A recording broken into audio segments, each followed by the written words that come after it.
right? I'm not going to stand up here and hit you with that normal self-deprecation patter. Look at me, for fuck's sake, that'd be far too easy. I'm short, I'm fat, and I'm ginger. I've been deprecated enough. But what I'm happy with, as a society, as a human race, we're moving forward. We're progressing. We're getting better as people.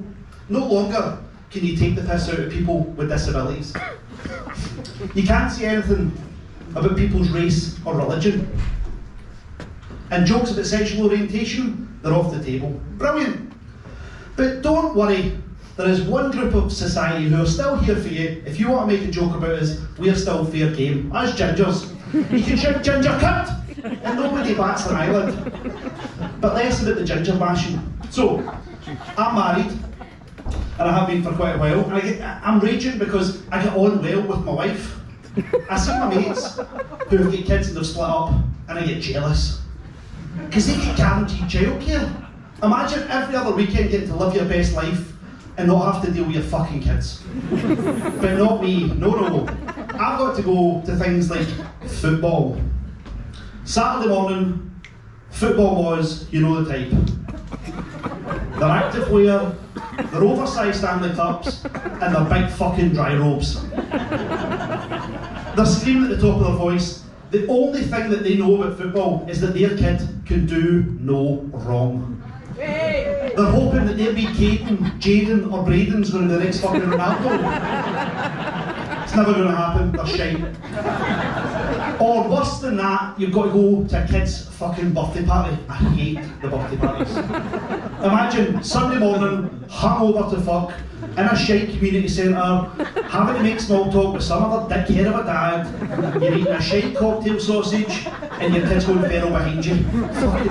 I didn't get invited to many parties when I was a kid, probably because I'm ginger, or possibly because my parents packed me off to my grandparents' house every other weekend.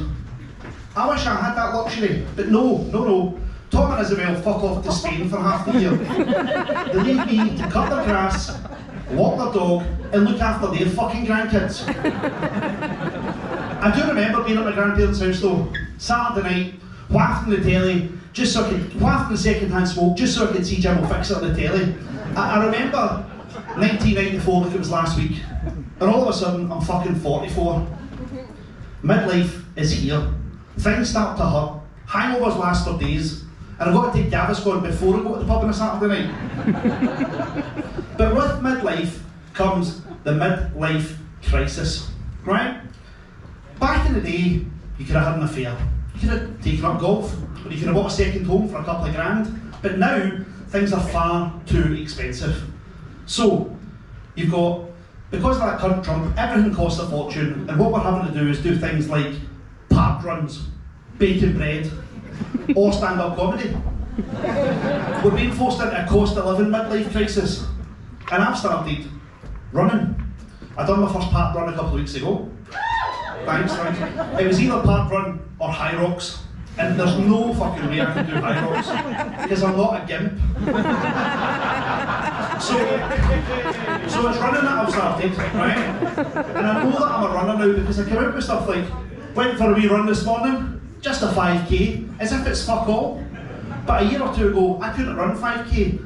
I started at 1k, started then 2, then 3, worked myself up to 5k, then 10k, and this year, I'm doing the Glasgow half marathon.